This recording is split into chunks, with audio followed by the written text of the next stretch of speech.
Hello, welcome to my talk. My name is Elif Bilgin. I work on the Android X Toolkit and Jetpack team. Sorry, excuse me, I don't know. Too much coffee. And today we'll be talking about generating Kotlin in the Android X library room. And before I begin, so I know that these sessions tend to run a little longer in time, so I made this QR code that redirects you to a form. And you can actually submit any questions, comments, suggestions, or complaints about me as a speaker, this talk, or the general Android X Toolkit libraries. And if you actually submit a question, I'll try to get back to you within the next week to answer any questions about any of these. So the QR code will be displayed on the top right-hand corner of all of the slides. And if you change your mind throughout the presentation, you can still go on it and submit something, and you can submit many responses. So let's get started. So I said I'm going to talk about the Android X library Room. If you have never heard of Room or ever used it in your applications, what is Room? Room is an Android X library in the Android X Jetpack library collection that makes it easier for you to use SQLite databases in Android apps. And it does so by using its annotation processing APIs that generate code. In the Room 2.6 Alpha 1 version, we added the new option to turn on Kotlin code generation, which we refer to as CodeGen in Room. And previously, Room could only generate Java code, but now it can generate both Java and Kotlin code, which is awesome, and I'll explain why that's awesome later. But this is how you would enable Kotlin CodeGen in your applications. I wouldn't quote me on this exact box. I would actually go on the Room official website and double check that you have everything in order. But this is how you can enable it in your applications. And having Kotlin code generation in Room has been a really long-standing goal of ours and a big dream for the team, I guess. And essentially, this talk will be the story of how we went through this journey with all the roadblocks, all the points of no return design decisions that we had to make, and all the compromises that we had to make along the way. And without further ado, let's get started. So when we started working on enabling Kotlin CodeGen in Room, we had a small but mighty task list of to-dos. Just 3 little things that we had to take care of so that we could enable it. And one, it was to make Room be able to compile both Java and Kotlin sources. 2, make Room actually be able to process annotations from both of these sources. And 3, lastly, actually literally generate code in both Java and Kotlin. So let's look at the first to-do. And if we look back at Room 2.5.1, which was the previous version before 2.6, where we enabled CodeGen, we were using the Java compiler Java-C to take in Kotlin sources, and for for Java sources.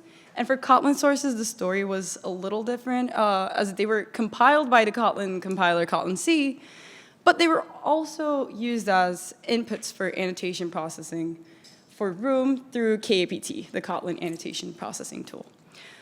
In 2.6, the same process we just went over is much simpler when you have the option to enable Kotlin symbol processing, KSP.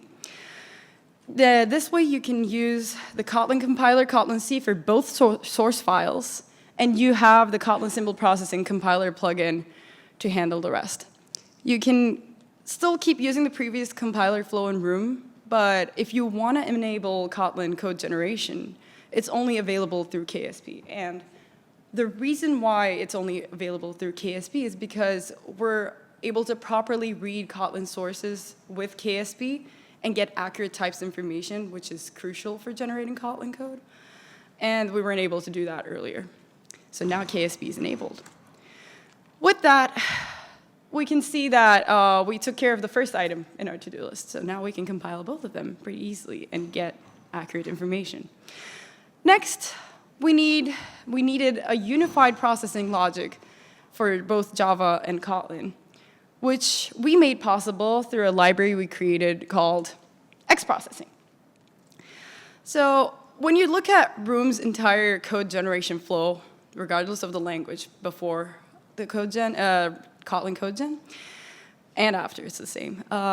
Room is essentially made up of two parts. So the processors and writers. The processors take in information from the user through the annotations, processes them, and passes that information along to the writers, which end up transcribing that information through the processors and generating blocks of code. X-processing, so the library that we made, X-processing, allows us to have an abstraction over the Java annotation processing and Kotlin symbol processing for Room's annotation processor. And this allows us to have unified logic for Java-C and KSP, which means that we can keep the same code structure of having the processors and writers separately and taking care of the problem of handling both languages. With that, the second to-do list item is gone. Now for the final part, actually generating the code. And this was the longest one that took, I guess, out of all of these three. So we just mentioned that we have the writers separate from the processors. So this is awesome. This was a great design decision that happened to have been made years ago. And it did work out in our favor, but it did put us in a space where we had to make a very big design decision. So because these writers at the time only wrote Java code, we had two options. We could either duplicate all of the writers and have the logic separate for each language, which would get the task done way faster. But it would also increase a lot of boilerplate code and a lot of tech debt, and it didn't seem like the best option to do. And option two, the harder path to success, we had to find a way to merge the code, so merge the generated code logic. So how do we actually generate the code? When we're writing code that generates code, the available tools that we have are mainly JavaPoet and KotlinPoet, which are libraries for generating Java and Kotlin source files specifically, in case you didn't get an idea of what we were doing. But again, since we wanted to reduce potential boilerplate code, we came up with our own library, Xpoet. It's our own Poet implementation that's basically a mirror for JavaPoet and KotlinPoet, and can generate either type of sources based on a code language flag. Similar to X processing, the logic here was that Xpoet would be created so we could have the same processing logic, same writing logic for Java-C and KSP, so we don't have to duplicate the writers and actually share the code writing process. So enough about, all the X names and everything. Let's just look at some actual code and examples of how Xpoet can be used in your projects. So let's say you have a music database and you want to generate the following map initialization code. Let's say this map is an artist to album map with entries such as Metallica, mapped to an album named Master of Puppies, or Iron Maiden, Fear of the Bark. My band and I were playing last night at an open mic, and clearly I have a theme in mind, but we're rolling with it. So you can see that the initialization code is very different between Java and Kotlin, and we'll get back to that later. But let's first rewind a little bit and look at an easy example that uses this hash map or regular map, where the generated code will look the same between the two languages. In the simplest example, let's say you're doing something. If a certain key, Metallica, is found in the map, you do something. If not, you do something else. So this is what you would want to generate. We're going to look at the generated code that you want to generate first, and then we're going to see how you would implement this in Xpoet. It's the same in Java and Kotlin. Awesome, problem solved. You can actually use the same thing to do both of them. So this is how you would implement it in Xpoet. You start off with a control flow, begin control flow. You provide the if pattern, if statement pattern, and you pass in the actual variables, well, the references to the variables into the control flow. And this is how you would actually finish the entire flow of the if-else and then end it with an end control flow. So this is actually how KotlinPoet does it too, and it's pretty simple to see that you don't need to do anything else. And as you can see, there's no information provided regarding a language-specific flag or anything, and you output the same thing for both of them. Great. Not everything is so simple in life, unfortunately.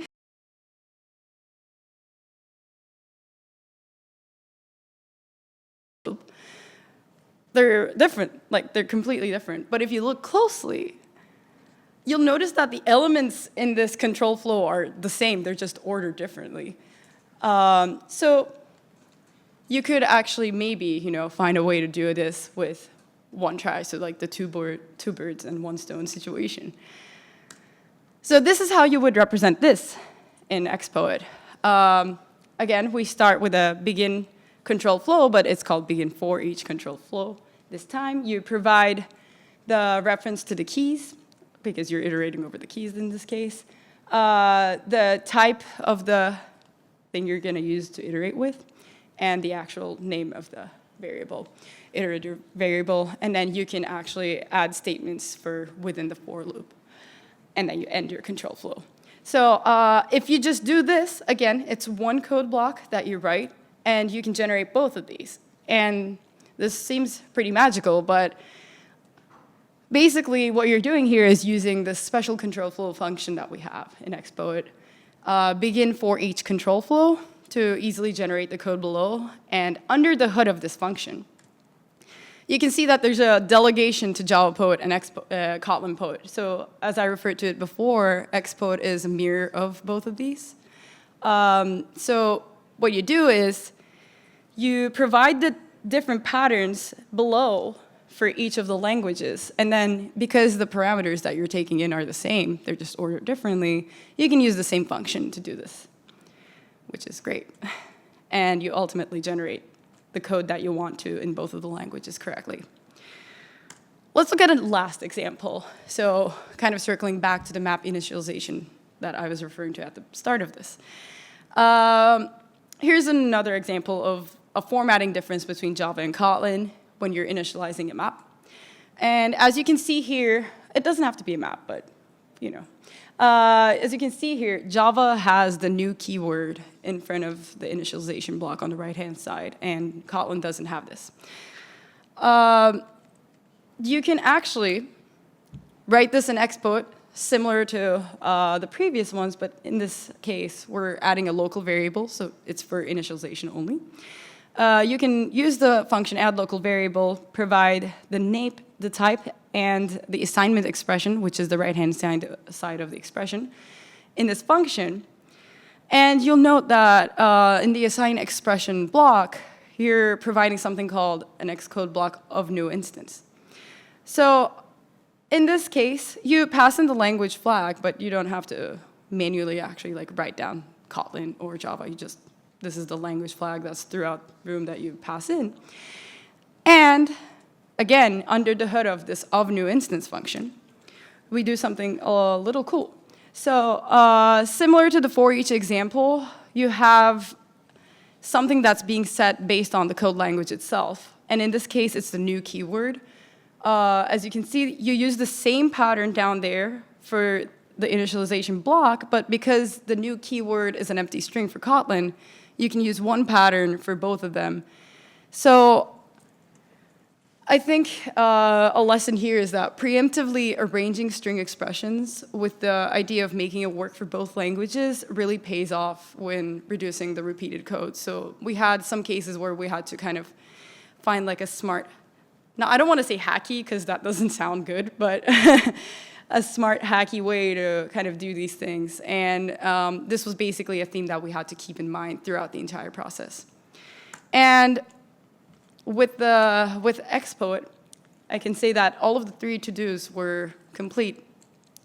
So that was a very, very long journey with many bumps and hurdles for us. And I want to share 5 takeaways we had throughout this entire long process of getting Room to generate Kotlin code in case you want to do something similar or you just want to hear about our pain. But, okay, takeaway number 1, type names. So after we finished the compiler stuff and the processing logic, and before we started actually generating code, the first thing we had to do was to abstract out Java Poet and Kotlin Poet type names into a unified abstraction that we called xTypeName. And all of the get type name functions returns out of the xtype now returns xTypeName. And we've added xTypeName to all of the X processing APIs. So Room essentially uses xTypeName throughout the entire code base at this point. And our initial plan was to rely on Java type names as much as possible, but then we realized that information such as things like nullability and variants were getting lost along the way, and this is essential for Kotlin code generation if you want to get anything done with Kotlin, because Kotlin will yell at you if you don't know the nullability of your stuff. Hence, regardless of the back end of the abstraction, whether it's Java-C, KPT, or KSP, we're using xTypeName, which contains both the J-type name and the K-type name, and allows us to generate code in either Java and Kotlin. Takeaway number 2. We refactored Room to use Kotlin Poet notation in Xpoet, using the % instead of the $sign for placeholders. And this was a decision that we made given that Room databases Kotlin was migrated, Room databases was migrated to Kotlin earlier last year, I want to say. And this meant that if we kept using the $sign, we would have to keep escaping it in strings.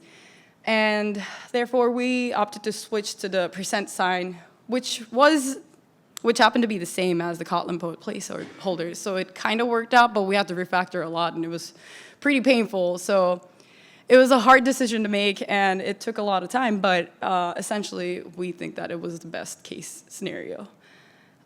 Takeaway number 3. So if we go back to the initialization example one last time, I don't know if you noticed it earlier, but we actually have the variable types on both of these. So in Java, obviously, you have to say, oh, like this is a map of a string to a string. Kotlin doesn't necessarily require you to have the types on the at the declaration of a local variable. And we opted to keep these because it made the export much simpler. It generated a little extra code, but it was a good compromise because otherwise we would have to double everything, and it was a way simpler option. Takeaway number 4, the fallback API. So to handle cases where code diverged significantly between Java and Kotlin, anything beyond what we looked at that we couldn't figure out for both code languages, we couldn't use the same pattern for both of them. And these are cases such as dealing with suspend function overrides, property accessing, or using value classes. We created this fallback API that exposes Java Poet and Kotlin Poet builders. And it allows you to write language-specific code, such as adding suppress warnings, like in this example, suppress warnings annotations, like in this example. And we really decided to not use this very often unless it was, the last option in our option list, and rely too much on it. That being said, I wouldn't check our code. There's definitely a few usages of them, but it really was a plan Z option that we had to make available because some cases you really just can't get around. And then the last takeaway.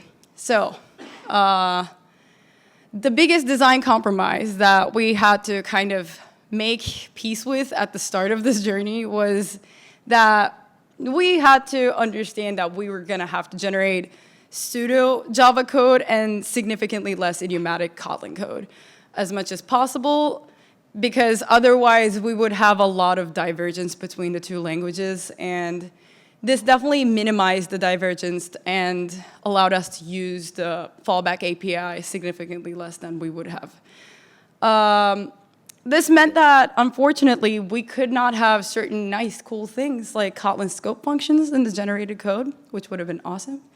It also resulted in us not using any switch and when blocks. We completely replaced all of them with if-else cascades. We can't have string templates. We don't have any named arguments. And just overall, there was an increased use of for each loops because, as we saw in the example earlier, you can actually generate it for both pretty easily. And that was about it. That was the last takeaway. So what does this all mean for the future of Room? We're now happy to announce that we're able to support value classes in Room entities, thanks to Kotlin CodeGen. And this is available since, I believe, 2.6 Alpha 1. And now that we can generate Kotlin code that reference these value classes, this is why we can actually support this now, because if we generated Java code and tried to use value classes because of name mangling by the Kotlin compiler, it's just a mess. So this has really allowed us to have this really highly requested feature finally out. And the last point is Kotlin CodeGen has further opened the door for our Kotlin multi-platform efforts in Room. And I would stay tuned for that. No big updates yet. So with that, thank you for coming. And please use the QR code form to either tell me how great of a presenter I am or complain about how Room sucks in certain ways. But thank you for coming. I hope you enjoy the rest of DroidCon.